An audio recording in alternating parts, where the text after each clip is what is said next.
Yeah. So man your battle stations. Wow, I rushed that one because the sports generals are on patrol, and this is our NFL draft special. We are talking all things NFL draft. But I'm sure we'll get into a little bit of NBA playoff talk later in the show. But happy draft day. It feels, I don't know Happy about you, birthday. but it feels weird going into this draft and not having to say, which quarterback are we going to draft? Yeah, isn't that nice? Finally. I It's think beautiful. I think round one of the draft should be a national holiday. I don't think anybody should have to work today. I think everybody should be able to sit at home and play with their mocks and wait for their team to pick. You mean like how everybody wants Super Bowl Sunday to be a national holiday? Yes. Well, or the day after. No, I heard The day after. Nobody works on Sunday. Oh, good point. Duh. So I Very guess true. it is unofficially. I guess it unofficially is a national holiday then. Although rounds 5 through 7 is on Sunday, so it's usually a No, weekend type. Oh, Saturday. actually it's on Saturday because round 1 is Yeah. tonight. Rounds 2 and 3 are tomorrow. Rounds 4 through 7 Mhm. are Saturday. They really I'll be milk this tuned thing in, for so. everything they can. Yeah. So let's just get right to it. So the Jaguars hold the number 1 pick for the second consecutive year. We know they're not going to go quarterback because they already have their guy with Trevor Lawrence. I feel like this is the first draft in a while where we don't know who the first overall pick is going to be. I think it's starting to lean towards Trayvon Walker now, but I think that leading into the draft, we had a much better idea going into the day of, whereas like we're just kind of learning this within the last 24 hours that it looks like they're leaning that way. Right. And the key word James is that that yesterday. And the key word is we, because best believe those GMs, knew exactly who they're going to take all along with the first pick. And there's a lot of smoke screens going on, everything you've been hearing from rumor mills. Just ignore it because they just do that to get everyone in a frenzy. But now we're about to start to see if there's going to be trades made. Today's the day when everything goes down. Yeah. I don't know about you guys, but I think this is the most intriguing draft in the past 10 years because I don't really see anybody like that's like, oh, you have to get this guy. He's going to make a world of difference for your team. I disagree with you in as that way. much. I think it's an underwhelming draft. You know what I mean? I don't look at. I think this draft is going to be very forgettable. I don't necessarily think that there's many, for sure things on the board right now. So yeah, it's different. I agree with you that it's definitely different. It's a different feel. But because there's no like star quarterback or like really standout guy that is going to be a slam dunk, I think that this will be one of the years that down the road we might not remember many names from. Yeah, I'm with you, Brian. It's usually any type of draft that there occurs, there's usually a good 5 sure all stars from it, or potentially more. This time, they're saying it probably might only be 2, if that. It's not as deep as it used to be back in the day. Not sure if that's because of talent that's waiting to come out for next year's draft. Not really sure, but it really lacks a lot of um, luster for this particular draft compared to years in past. There's no real star power from any of these guys. Yeah. There's some really good players on the board. Don't get me wrong, like some stud guys that I think will be really good in the NFL. But in terms of like superstars, I don't know that any of these guys necessarily will be, other than the top 5, maybe. Right. I think it's also interesting because in past drafts we've looked at the quarterback class and been like, okay, there's like 1 or 2 guys that we know are gonna turn into something and be spectacular. We haven't really heard that with any of these quarterbacks in this class. Like people are saying Kenny Pickett, and Malik Willis are going to be drafted tonight, but I haven't heard like, oh, they're going to turn into like Josh Allen. They're going to turn into Patrick Mahomes. Right. Yeah, you're 100% correct, Josh. This quarterback class is very underwhelming. There's no standout on the list. There's the two guys you mentioned, I think will go in the first round. But that's more so just out of necessity and need. Teams need a guy, so they'll reach and take a guy higher than, maybe they deserve to go. And that happens all the time at quarterback. So for that reason, I think two of them go in the first round tonight. But yeah, I agree with you, Josh. I don't think that Malik Willis or Kenny Pickett are slam dunks by any means. Yeah. Yeah. There's going to be a lot of overreaching in this draft. Yeah. And usually with drafts, you see a lot of teams either trading up to get somebody.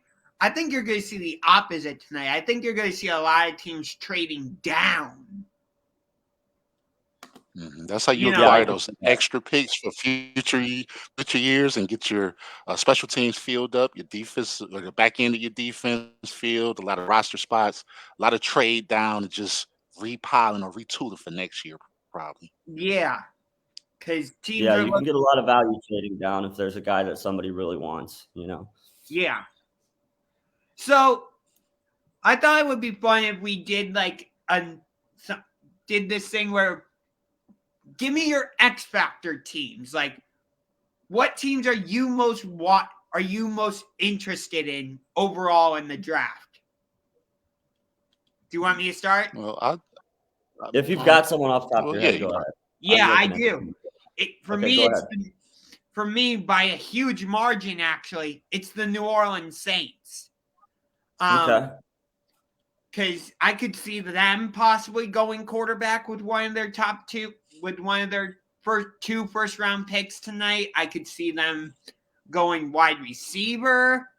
I could see them maybe trying to package those picks and moving up in the draft to get somebody that they really like. Mm-hmm. They have a new head coach. Jameis Winston is going to be coming off of a major injury. Mm-hmm. We don't know what's going to happen with Michael Thomas. They brought in Jarvis Landry for a visit. So my answer might surprise you. I'm actually going to go with the Kansas City Chiefs. I think losing Tyreek Hill and not really having, that number one guy on their offense is it's a big hole there. We don't know how Patrick Mahomes will do without Tyreek Hill. And they seem like a team that has the capital and that really has the necessity to maybe make a package and trade into that first round, trade up, and try to get a guy like Garrett Wilson or Chris Olave. So I think that they're a team that's going to be interesting to watch because we've been so used to them just being so good and so loaded for so long, where this year they actually have some spots on their team that, they have some holes they need to fill. Yeah. Yeah. What about you, Jay? You know what? I'll take a step further with this one. And it's got to be the 49ers, I would think. There's a few question marks that they have, which one being, what are you going to do with Deebo Samuels? Are you going to trade him to the Jets, who happen to have pick inside the top 10? What do you do with Jimmy? Jimmy he's always hearing his name in trade talks or being released. What do you do with Jimmy Garoppolo? Because again, they have question marks at quarterback, they have question marks at wide receiver, and then they still have to shore up that offensive line and that defense. And what do you have with Trey Lance? Do you take the pick from the Jets if you trade Deebo Samuels, and do you use that for a quarterback to acknowledge that you made a mistake? Who knows? But Kyle Shanahan got his work cut out for him today. Okay. How about another one? Green Bay Packers. They have 2 first-round picks tonight. They traded away Devontae Adams, so similar to Kansas City. I don't know about you guys, but for me, it feels inevitable that they're going to use one of their 2 picks tonight on a wide receiver. Feels like they have no choice but to do that, right? I disagree with you, though, because they've shown for so long that they don't do that. They don't take skill position players in the first round. So I don't think it is a slam dunk. I think it should be. I think they, for 100%, this should be the year they break that trend and actually go and get a wide receiver, because I think they really need one, and I think there's some good ones in this draft. But they've shown that they don't like to take skill position players, and in the first round, and because of that, it's like I'm wondering if they will, and if we see this history repeat itself, and then we get Rodgers all pissed off again because they didn't get his guy, and it's so yeah, I hope that they do the right thing, and I think that, Josh, that is the right thing for them to do, but I don't know that they will. Yeah. Yeah, historically they don't. That, like you said, Brian, they don't take those risks on getting skilled players within the first round.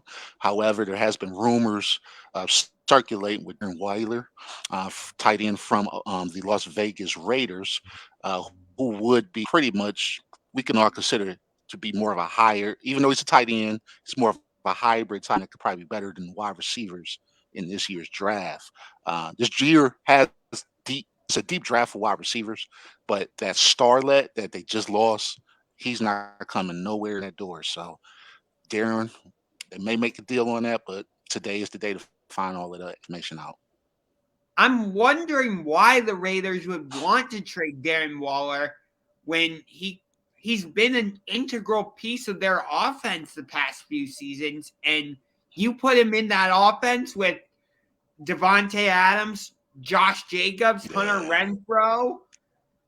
That's nasty. Mm-hmm. That's a really good offense. If I'm the Raiders, I don't even entertain a trade offer from the Packers for Darren Waller. If the Packers call and say, "Hey, do you want to talk Darren Waller?" I just say, "No, thanks. Bye."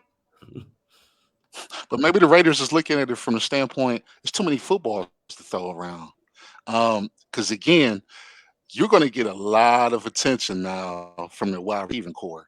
And the odd man out, as strange as it may sound, is Darren. So they may be looking at it just to avoid a future problem in train camp, or just some turmoil.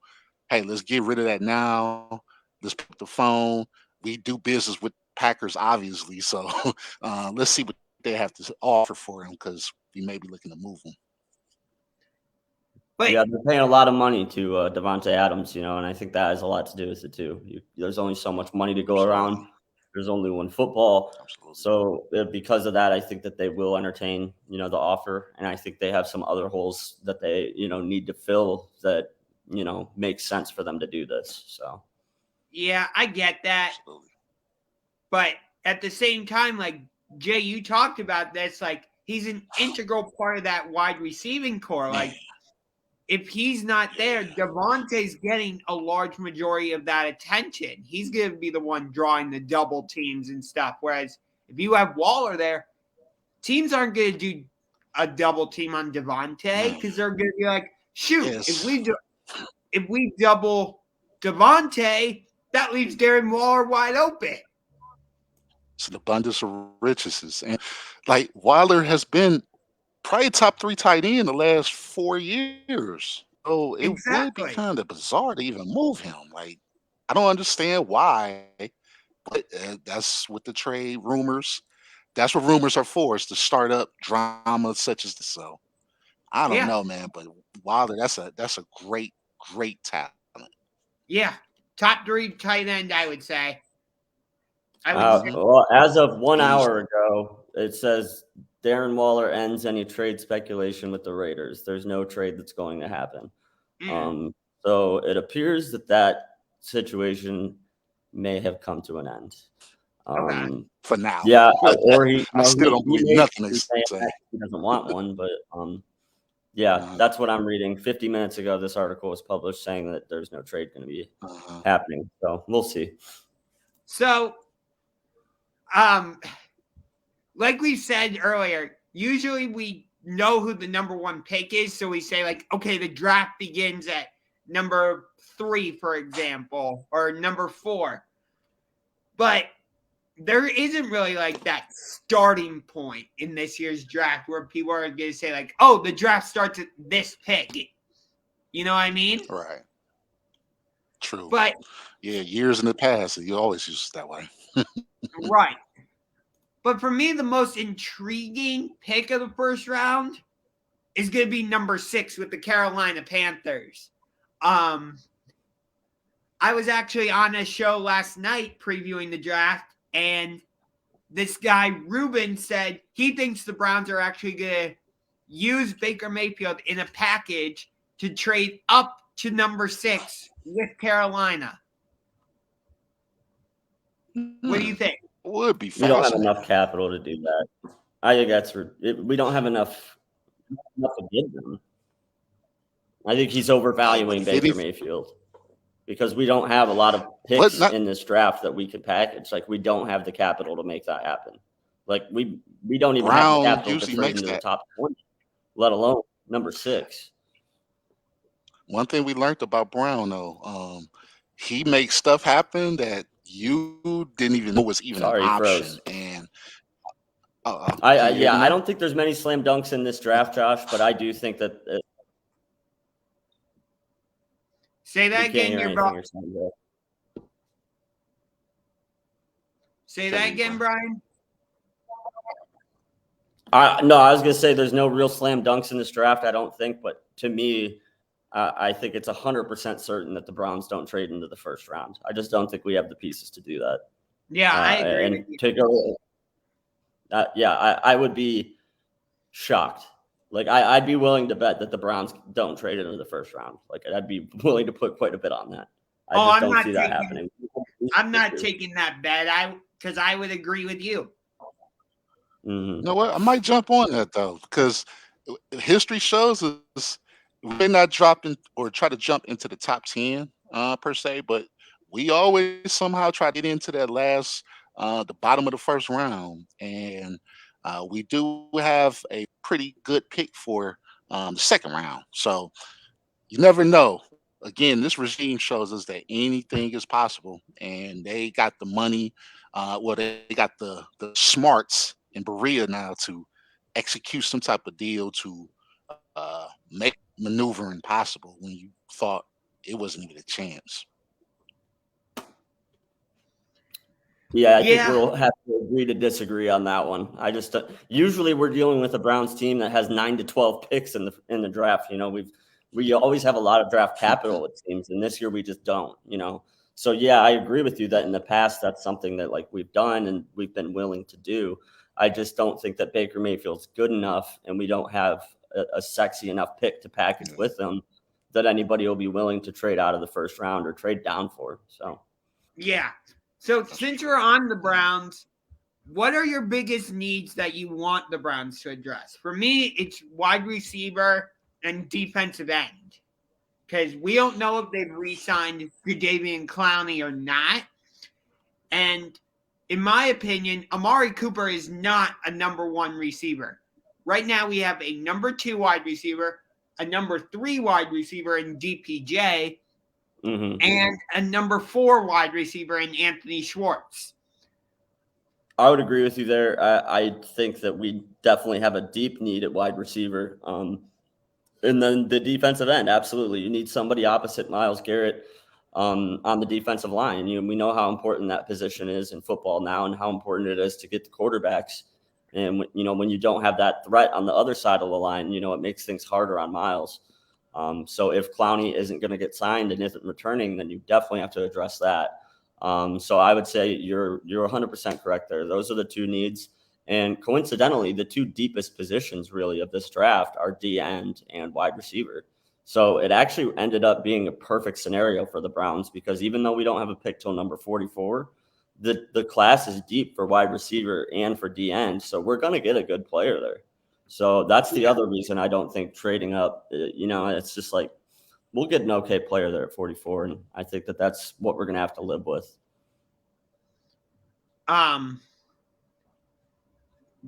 Jay, you there? I think he's froze. Yeah, I think Jay's screen is frozen, but we're going to keep going anyway. For me, the pick player I want them to get at number 44, they may have to trade up a little bit higher in the second round to get him. But I would say Jahan Dodson, the wide receiver out of Penn State. Some some people I've talked to view him as more of a speed guy. But when I've watched Penn State football games, I viewed him more as one of the big physical wide receivers. So I guess I think that there's, like I said, it's really deep at that position. So there's going to be so many options, and it's so hard for me to speculate who will be available at that point. So that's what's really hard for me. Being a Michigan guy, if by chance David Ojabo slips out of the first round, that would be a great one. But like you said, I don't think that he's going to fall that far. Like same with Dotson. So I don't know if either of those guys is going to be available, Josh. But I do like the thought there. I think he's a really good player. I agree with you about his characteristics at Penn State.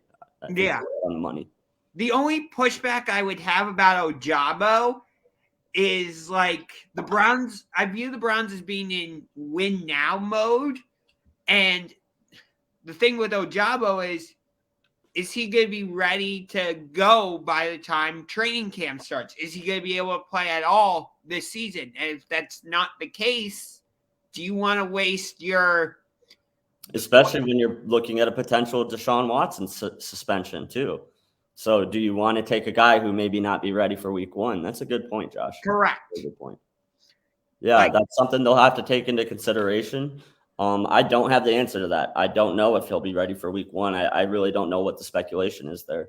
But I do know that he's back of the first round, beginning of the second round level talent. So he kind of fits the bill, and he's also been on the other side of Aiden Hutchinson. And I think that role he played opposite Aiden is really similar to the role he would play opposite of Myles Garrett. Where he's the second guy. He doesn't get all the attention. Right. That's the only reason I really like that pick. Yeah. But that's also a little bit of a homer in me because I love that guy. I think he's great. From what I saw of him, because I watched a fair amount of Michigan football this year. Yeah. I really, really liked him. Yeah, I really like Dotson too. So I'd be totally happy with either of those guys. And then the other thing I would say is if one of the good wide receivers, really talented guys, is still available there, which I don't think they will be, but then maybe take a receiver there. But I think that 44, the best option for the Browns is going to be to go D-line. Okay. And then I think wide receiver later in the draft because, like I said, it's a deep class. There's some guys that are a little raw that have a lot of potential in this wide receiver class that I think you can get great value on as a day 2 or day 3 guy. Yeah. So I think we have Jay back now. So let's bring him back in. There he is. There you are. Yeah. So I saw it. We're good. We were basically just speculating on who we think the Browns will take at 44. So is there a player you like that you think will be available, or best case scenario? What do you do if you're Andrew Berry there? Well, I think that we, for one, need secondary work.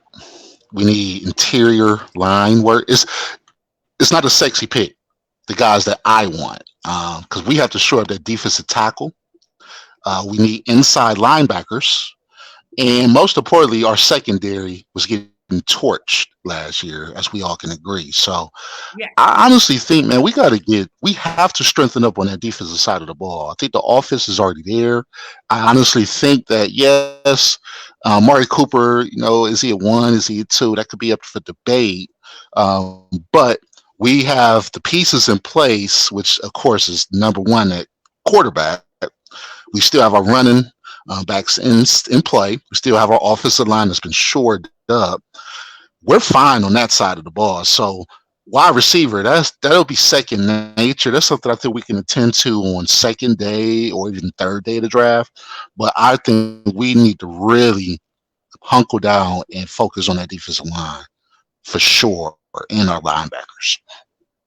Okay, so based off of that, is there a particular player you want the Browns to draft at 44? Which would be, unless they trade up into the first round, which sounds like you think they could do, who do you have the Browns taking with that number 44 pick?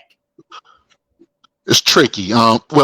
the guy that I want, we won't be able to get because he's probably going in the top 5. So I automatically eliminate that. But if we had to trade in, give it the value that is at wide receiver, and I know I just said we need to address the defensive side of the ball, but I like Drake London. Right. I think that's something that if we're going to trade into the first round, let's say top 15, that's a key person I would want to address because it is best available, right? Even though we are at the stage where we could do team needs, we need the best available if we're going to trade in. So if we're going to trade in, let's take Drake London. Let's call it a day. But if we're going to stay put, if we're only going to trade into the upper first round, let's focus on our defensive side of the ball and let's just let our picks come to us and take team needs. Okay. So let me throw out a player's name and I want to get your opinion. Christian Harris, the linebacker from Alabama. If he's available at 44, do you take him? Yes, you do. Absolutely. Because that kid, he has the speed, he has the size. Most importantly, he plays in the SEC, and this regime for the Browns love SEC guys. Finally, love SEC guys. They love top tier Big Ten guys. So you absolutely, if he's available, you take him with that 44 pick. I absolutely agree with that. Okay. Brian, sorry guys, I kind of missed that part. My dog was going bananas. You're fine. I was just asking Jay if the linebacker from Alabama, Christian Harris, is available at 44. Do you take it? I like that pick at 44. Okay. I do. Yeah, I don't know. I don't know if he'll be there or not, but I like that pick. Yeah. And then that's a good value pick. Yeah. There's a guy in George Karlaftis that some drafts projections have him going 28 to the Packers. So that's pretty low. There's a chance that guy could slip to 44. That would be best case scenario in my opinion, because I think he's going to be good. Okay. So Karlaftis, if he's available, is my best case scenario, but I really don't think that he will be. Yeah. Never know. There's a lot of question marks in this draft, so anything can happen. The other guy I would love to see the Browns draft, I don't think he'll be available, but maybe if teams for some reason decide not to take him, Nakobe Dean from Georgia. I think he would fit in perfectly with what Joe Woods wants to do defensively. I think he would play so well and benefit from playing on a defense with Myles Garrett. I agree with you. Yeah, that would be solid.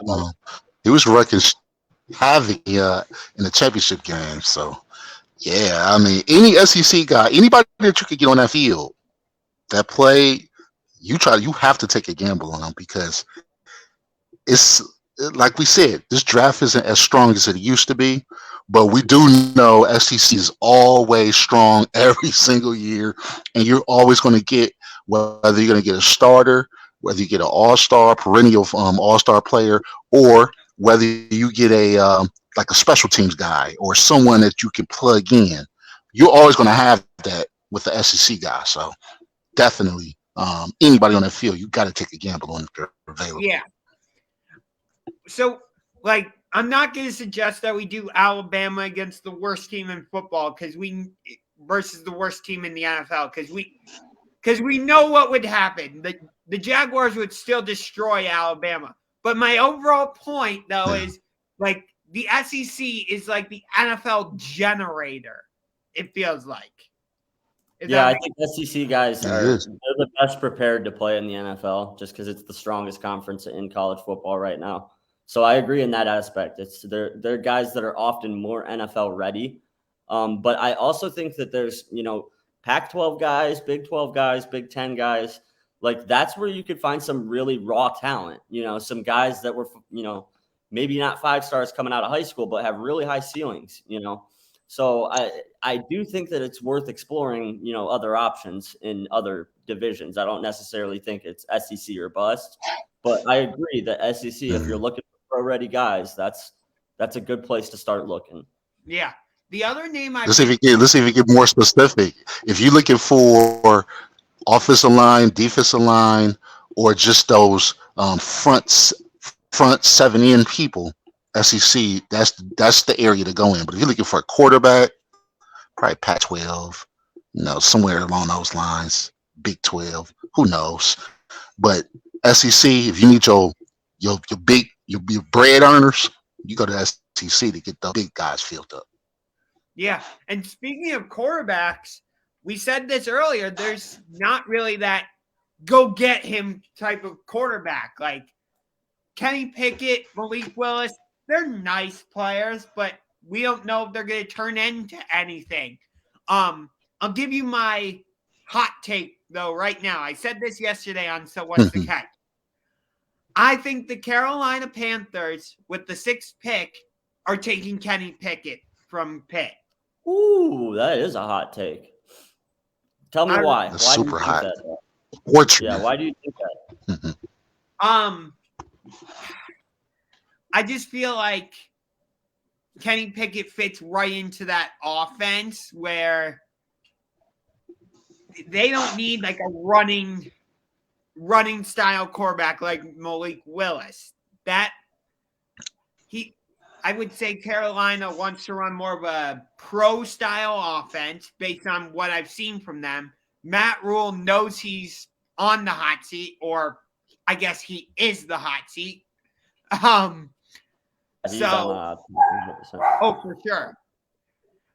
Wow, your dog really agrees with what we're saying.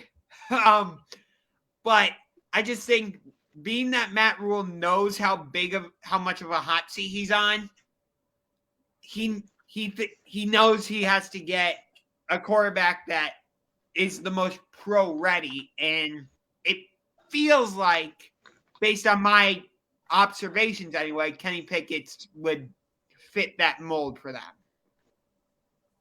I agree. But if he's trying to save his job, he might want to get him a veteran. Mayfield. It's too risky. It's too risky to take Pickett that high. In my opinion, he is not a first-round talent at quarterback. The only reason I think he goes in the first round is just because it's a really weak quarterback class. So while I agree with you that, yeah, he fits stylistically better, I just don't think he's good enough to take him that high. So right. I think that would be Josh, really you nailed him. Coach on a hot seat. For a coach on a hot seat to take a guy that's a project, that would not be the smartest move for Rule. Hey, you on something, Josh? Yes, if we think about this, right, Baker Mayfield is the best quarterback. If he was in this draft, he would probably be the first pick of this draft. He's the best one that you would think the Panthers would be more comfortable with. A proven veteran. Yeah, we know about his accuracies and all the other stuff, but is he better than the kids in the draft today? I think that's a yes. Yeah. So. Yeah, it's a weak QB class. Yeah. That's not saying much, to be honest. Right. I think Right. Malik Willis, I think, will end up being – he'll have a solid NFL career. I think he'll be a good backup somewhere. He does have the potential to maybe be a number one guy eventually, but I think he's raw right now, especially coming out of Liberty where he played against some weaker competition. But he's a guy that has the build. He has the arm strength. He fits the bill of what NFL is looking for in a quarterback. So he's a guy that ultimately I think is the most successful out of this draft. And I do think he'll be better than Baker Mayfield. But I think you're right. A lot of people would say that he's the best quarterback in this draft class if he was in it. Yeah.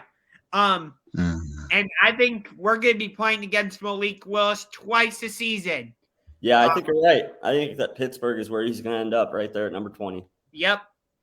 I actually thought about this because I believe yesterday I said on the show that on So What's the Catch that the Steelers might have to trade up to get him. Mm-hmm. But I've looked more closely at the draft order. There's not a lot of teams in that 6 to 20 range that seem quarterback needy. So I think outside of like New Orleans. Yeah. New Orleans would be the team to watch that may try. If they made that trade that you were talking about earlier, they would be a team to keep an eye on. Yeah. Yeah, I think you were right on the money about that one. Yeah. This, So I'm actually looking at a mock draft right now, and this one has them, the Saints trading into the first round to pick 16 from the Philadelphia Eagles. I think that trade already happened. Oh, did that go through? I think so, yeah. Okay, cool. Then if that went through, then yeah, right there at number 16, I think would be a place that, you know, the Saints might reach and take a guy at quarterback. Yeah. I'm looking at the official draft order on NFL.com. Yep, the Saints are at number 16. Okay, cool. Yeah. They have picked 16 and 19. Yeah, I think if Pickett's going to go in the first round, I think that would be a more reasonable spot for him to land. At 19, I think is the area where I think he would be. That's like the highest I could see him going is at that 19 spot. Yeah, I understand that. I don't think Pickett should go at number 6, but right. I totally get what you're saying, though. You know, there's teams that have a need there, and when you have a need, guys historically they've shown that they'll reach on a guy. Correct. So yeah, I agree. It's possible. It's definitely possible. But my money goes on him not going in the top 15. I would say that 19 pick, I think, is where he would land. And then, ironically enough, the Steelers at 20 take Malik Willis. So yeah, I actually see Pickett potentially going before Willis in this draft now. Yeah. Now that I realize that number 19 pick is solidified with the Saints. I actually think the Steelers, because of the Saints factor, I think the Steelers might actually need to trade up ahead of the Saints. So maybe they try and swing a trade. The Steelers right now are at 20. Maybe they try and swing a trade with Minnesota at 12 or Philadelphia at 15 to try and get ahead of the Saints. Because, again, maybe New Orleans is looking at Malik Willis. Yeah, and I think that Malik Willis appears to be one. What was that? Go ahead. No, you insist. No, I was just saying Malik Willis kind of fits the bill of that New Orleans quarterback. Like they had Jameis Winston there. He reminds me a lot of Jameis Winston, Malik Willis. So I think that would be a good fit for the league. So you might be right. They might have to move up to avoid, you know, taking a chance of him not being there. Right. Yeah. Yeah. The and they say he's a prospect. He's a future prospect that, you know, given if he goes to the right system, develops, sits under the right teacher or the mentor at quarterback, he's somebody that could be a problem in the future. But as of right now, he's just too raw, like you indicated. From Liberty, it's a tall task for him. But I think the tools Falcons for it. I think the Falcons could potentially take Malik Willis too. I could see him going there, and that wouldn't be a bad fit for him either. You know, they're looking to replace Matt Ryan there, so they've definitely got a need there. And you know, he's a guy that I feel like they could plug in that offense, and he would fit pretty well. Yeah, because they got some pieces there. You know, they already got talent as it is. I know that they're indicating about potentially getting a wide receiver to replace Calvin Ridley, but you know, they took Calvin Pitts. Offensive line definitely needs some work on it, but they're missing that quarterback piece now that Matt Ryan's gone. So who knows, man? This is the beauty of draft. I know. It's like you don't know the uncertainty. Yeah, there's so many things that could happen, so many moves, so many trades. It's everything's so up in the air right now. Anybody that has a mock draft and they think that they've got it right, like I got news for you. I don't think anybody's got this one right. Right. I think this is going to be one of those drafts where everybody's just kind of like, huh? It's a lot of stuff that's up in the air. There's things that can happen. You know, weirder things have happened in the NFL. So, you know how how it's very rare to have a perfect bracket for March Madness? I think it's pretty much impossible to have a perfect mock draft because teams are going to surprise. I would even argue that's harder. Yeah. I would argue that's harder. Probably harder than a lottery ticket. There's so many people in the draft from, you know. even getting the 32 players right and not the order would be incredible. You know what I mean? Like if you could name everybody that goes in the first round, regardless of order, that would still be incredible. Yeah. Like nobody gets these things 100% right. The guys we look to, like Mel Kiper and Todd McShay, even them, you know, they're only getting 15, 20% of the first round right. And their guys. Todd.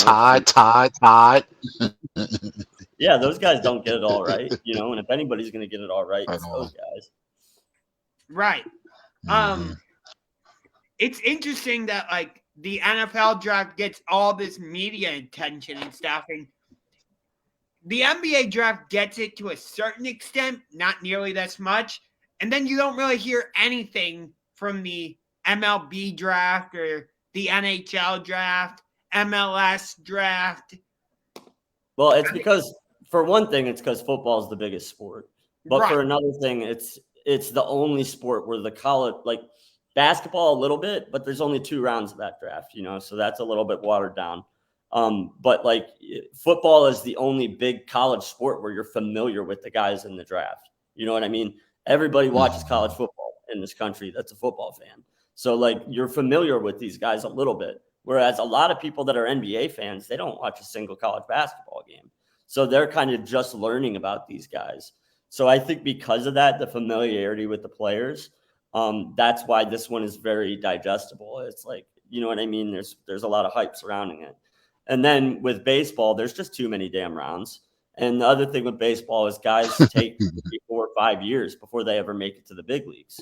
So, you know, you're not seeing the immediate impact from these guys.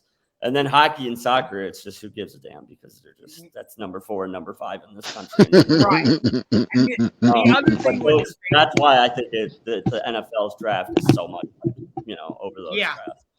The other thing with the baseball draft too is like players who get drafted out of high school, they can just say, "Nope, I'm not. I'm going back to school." And and then in the hockey draft, players get drafted before they're done playing college hockey. So, like the Michigan Wolverines were in the Frozen Four this past year. They lost to Denver, unfortunately, but they had 4 of the top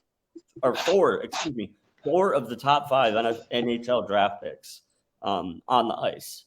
You know, and so that's the other reason too with that draft. It's like the draft happens, but they're still playing. You know, they just get the rights owned to them. So yeah, this is the only one where it's like you see the guys on Saturday. And then, boom, you know you're going to see them on Sunday the next year. You know what I mean? So, it's that familiarity. Yeah, I agree with you. I love that the NFL started this new thing of bringing the draft to different cities and stuff. It's fantastic. Yeah, that's dope.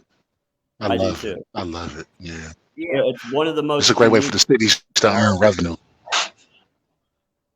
Yeah, it's one of the most unique events in all of sports. Like, to be completely honest, it's so unique. It's not a game. It's not action. You know, this is an off-season thing, and it's such a big deal. You know what I mean? Like, more people are going to watch first round of the NHL or of the NFL draft tonight than are going to watch Thursday night baseball. You know what I mean? Like, it's going to playoffs. Yeah. Like, it's NFL is king. It's a cool event, and I think you're right. Moving it around city to city, it's a really cool way. To give people a chance to experience the NFL in a different way. And it's really cool when they have like guest pickers who like poke fun at the host team. Like I remember who was it in Dallas that just talk shit about the Cowboys. I don't remember who it was. Billy White shoes or somebody like that. Yeah, I think it's a lot of time. I think it was a kicker for the Philadelphia Eagles. Yeah, I don't remember his name. It was a kicker for the Eagles. Like Jay Feely, I think. Yeah, actually, the Michigan guy. He's the talker too.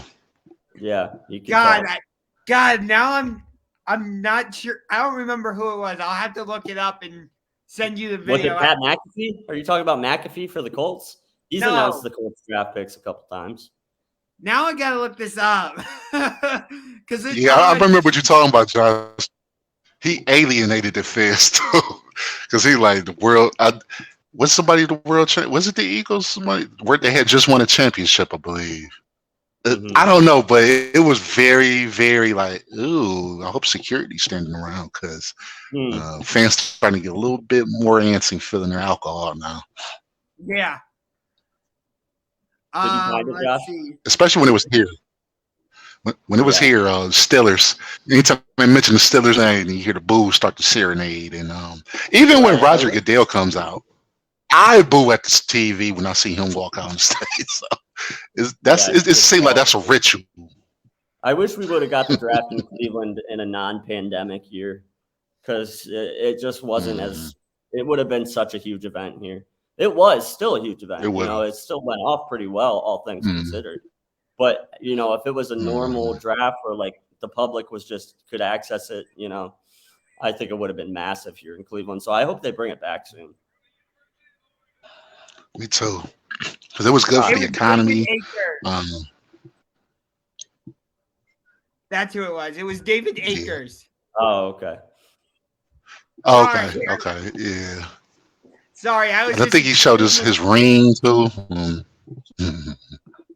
Sorry, I was just extremely focused on trying to figure out who it was. I was like zoned in on that. I have a good question for you guys that we didn't cover in the show yesterday. Who do you think's the best defensive back in the draft? Do you think it's Kyle Hamilton at safety? Do you think it's Sauce Gardner at cornerback or Derek Stingley? I'm going to go first since I have the question. I already have it ready. I like Stingley the best from LSU. I think that if I'm an NFL GM, I think he's the guy that's going to have the biggest impact. I think he's ready to play now. So I would say him, and then I'd have Kyle Hamilton at 2 at safety, and then I would have Sauce Gardner at 3. Yeah. I like Sauce Gardner. a lot. I think he is potentially a future proler in the making. He had great cover time, but I think his footwork is the best out of all of the cornerbacks in this year's draft. But he comes from Cincinnati, so is he really going against top tier competition? That's up for debate. But when he did go against top tier competition, he definitely performed at a high level. Stingray, he's more of that's a Browns type of guy. That's a greedy Willie. He's from that camp. And we love LSU defensive back for some reason. So, I'll probably have him graded as the second one. I would say Kyle Hamilton, number 1. I think he's a bit more proven than Stingley or Sauce Gardner. But I would have Stingley number 2, and then I would have Sauce Gardner number 3. It's kind of the same reason too. Like, he went to Cincinnati. Was he going against the best wide receivers? Mm-hmm. Maybe, maybe not. Remains to be seen. Yeah, he's the fastest, though. I think he's the fastest and the tallest. He's a stud. Yeah, I think Kyle Hamilton's going to be a slam dunk. And then Daxton Hill, he's a guy from Michigan that I think to keep an eye on. I think that he's not a first-round talent, but he's a day 2 guy that I think can have a big impact in the NFL. He brings a lot of the same things to the table that Jabril Peppers brought out of Michigan. He's a guy that can do it all from that position. He plays the hybrid outside linebacker position. He'll play the nickel corner spot. And then he can, be a ball hawk as a traditional free safety. And then, Jason, you mentioned, the thing to remember during the draft is guys need special teams players too. And Dax Hill is a guy that can return kicks and return punts too. The dude can fly. So I think he's a good guy to keep an eye on day 2. Someone's going to get a really good player in him and be real happy with him, I think. Yeah. I think the Browns should try and draft a kicker at some point in this draft, because I'm not sold on Chase McLaughlin as our kicker. No, if there's a guy there in the 6th or 7th round that they really like, I agree. I don't have any problem with taking a kicker in the draft. Obviously not day 1, day 2, but day 3, if there's a guy there, then absolutely. Yeah, don't pull a Tampa Bay Buccaneers. we saw how important special teams was in the postseason last year. You know, we saw how teams like Green Bay were negatively affected by it. And nobody wants to end up in that same boat that Green Bay was in, and special teams essentially losing them their shot at a title. Yeah. Special teams are always important. So yeah, just as long as teams don't pull a Tampa Bay. If you know, you know. What else do we got? Where do you guys think Baker ends up? Seattle? Yeah, Seattle feels most likely. It's the most reasonable one. Seattle. I mean, I don't see why the Panthers don't pull the trigger, but probably Seattle. Do you think the Browns could possibly put him in a package and get up to that number 9 pick? No, I don't. That would be lovely. It don't seem like we got enough capital to make it happen, but man, picks to make that happen. Mm. I mean, what would you add with Baker Mayfield? Like in this, you know what I mean? Like, right. Maybe there's nothing to really offer them that's going to really stand out, because they obviously aren't crazy about Baker. They wouldn't have been entertaining the thought of bringing back Colin Kaepernick if they were certain about Baker. That, you know, they would have made this move by now. So yeah, that's the only reason I think it's still kind of up in the air. It feels like any team who is crazy about Baker Mayfield would have pulled the trigger by now. Yep, and that's why I think that we would have got traded into the first round by now if we could. I don't think, you know what I mean? I don't think that's something they would put off till the day of the draft. Right. But sometimes they do, though. You never know. Getting Josh Rosen, we would have to Rosen, offer him another player. We would have to, or cut some of his salary. Like, we would have to pick up some of Baker's salary and be willing to pay some of that for it to be juicy enough for them to maybe give a first rounder. Okay, so maybe you do like Baker Mayfield, Dearness Johnson in the 44th pick. And I still don't think that's good enough to get to the 9 spot. I wouldn't trade the number 9 pick for that. I wouldn't want to pull it. I wouldn't want to do that. I think we got to look at it from the angle of who's more important. What piece are we missing in this draft that takes us to the next level? And I honestly don't see any of the kids that just puts us over the top. So I would want to get rid of all of those pieces. Yeah. Yeah, I see what you're saying. Yeah, I get it. So I'm trying to see if there's any other trades that could work, but other than Carolina and Seattle, I don't see anybody else who the Browns could trade Baker Mayfield to. I know, that's like our only dance partners. You know, it's like we got to pick one or the other. And at this point, I don't know that either one of them are crazy enough about him to make a move for. Right. And the other problem is, like, the Steelers have pretty much said, yeah, if you cut him, we're going to take him. Like, do you run that risk and possibly have him come back to haunt you by being paired with Mike Tomlin? I think that's the risk you run is having to pay all that money. It's too much of a financial hit. There is no risk in giving Baker Mayfield to the Steelers. None. So would you consider trading him to the Steelers then? Yeah, I mean, they wouldn't, but they don't like him. If they did, they would make a move for him and not wait until he's cut. You know, like they like him as a backup guy. They don't like him as a starter. I'll tell you this: if you have a car and you know it has, if you have a car, you know it has a transmission issue, and your neighbor that you don't like want to buy it. Hey, why not settle that car and do business with them? Because you know they're going to need a new transmission. Yeah, I don't think so. I trade with them. Mike Tomlin, is, in my opinion, is the best coach not named Bill Belichick in the NFL. I've made that opinion clear, but he's not a good enough coach to make Baker Mayfield a good starting quarterback in the NFL.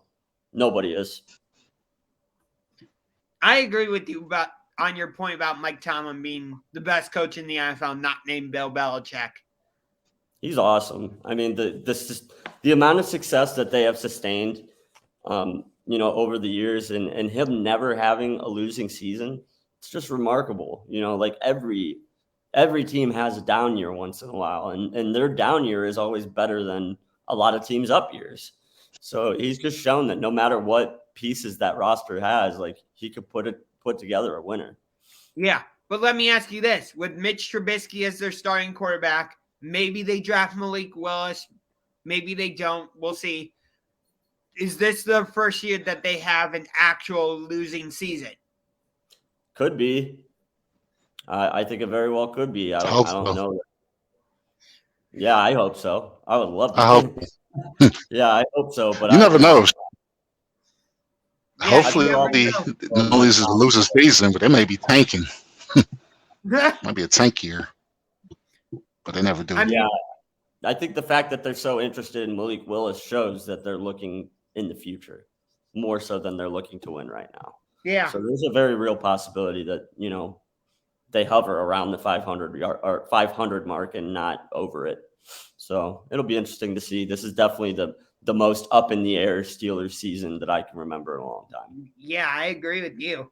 A lot of great players on that team and on that defense, though. So. Yeah, TJ Watt, he's going to continue to just wreck offensive linemen and eat them for breakfast, lunch, and dinner. Yeah. Did you guys want to do your therapy Thursdays? We got about a minute left. Yeah. So I don't have one, so you go ahead and go. All right. I'll do a separate video about this on my own YouTube channel, but for my therapy Thursday, I am calling out the NHL, the Columbus Blue Jackets, and the Pittsburgh Penguins. Here's why. Most likely, the NHL is not coming to Cleveland anytime soon, if ever. So, bring the Columbus Blue Jackets and Pittsburgh Penguins should do some sort of game up here in Cleveland, whether it's an exhibition game or some type of regular season game. I don't care. But NHL, Pittsburgh Penguins, Columbus Blue Jackets, I'm calling you out. Do a game here in Cleveland. Wow, are you high on drugs? Are you high on drugs? Especially if it's a rival city like Cleveland. That's like saying that. Be nice. If you live in Harrisburg, Pennsylvania, and you're like, you know what, the Steelers should come play in Harrisburg. Like, why wouldn't they play in Pittsburgh? That's their home. No, I'm not saying. Hey, I'll tell you this. I know you're not. It's silly though. Like, when do teams play at different? Like, the only reason to go to a new location is it's like a playoff, you know, some kind of tournament game. Like Buffalo or Toronto. No. Yeah. I got a therapy Thursdays. No. This is directed, and you said this a few shows ago. The cowards in Brooklyn. Okay, this collapse, this sweep with Kevin Durant, Kyrie Irving, and Ben Simmons. It's so much information that I'm actually going to talk about this on Analytics as usual, because I really want to make sure everybody get their roses while they can smell it for the Brooklyn organization. But Ben Simmons, what was this circus that went on, man? Why do you come on the sideline all dappered up, got your shades on, looking like everything is good, but then when it's time for you to play, oh, my back hurts. Oh, I want to use the mental health card. I know mental health is nothing to play around with, but when you're using that just as a tool or as a mechanism to pay because your contract stipulations indicate it, that's when you got to look yourself in the mirror and say, why be disgraceful to not only the fans, not only the team that's paying me, but why be disgraceful to myself? So I'm going to go in on these guys, but Brooklyn, what an absolute utter disgrace. Yeah, what a disaster of a season that ended up being for the Brooklyn Nets. I did not have anything to prepare for Therapy Thursday. I forgot about it. So I'm just going to vent. Like, this Guardians losing streak is hurting my soul. And I really hope that the bats can get warmed back up. But yeah, I guess I'll pick a bone with MLB umpiring just because it's been absolutely dreadful. Obviously, there is the storylines with Angel Hernandez and him blowing multiple calls. But it's a league-wide issue. It wasn't just a singular issue. So yeah, my therapy Thursday is MLB needs to get their shit together and get the umpiring situation figured out, because it's become a storyline of every one of these games, and you don't want the referees and the umpires to be the storyline of a game ever. So do better. Ever. Do better baseball. All right. Know Well, better and do better. yeah. Well, that was our NFL draft preview show. Hope you enjoyed it. Make sure you like, share, and subscribe the Sports Generals YouTube channel. Make sure you like, share, and subscribe to all 3 of our YouTube channels. And we will be with you for the next episode of the Sports Generals here on the So What's the Catch Facebook page. You guys want to plug anything else? I just want to say, don't miss it. Next week, we will be recapping the draft and everything that our beloved Cleveland Browns did.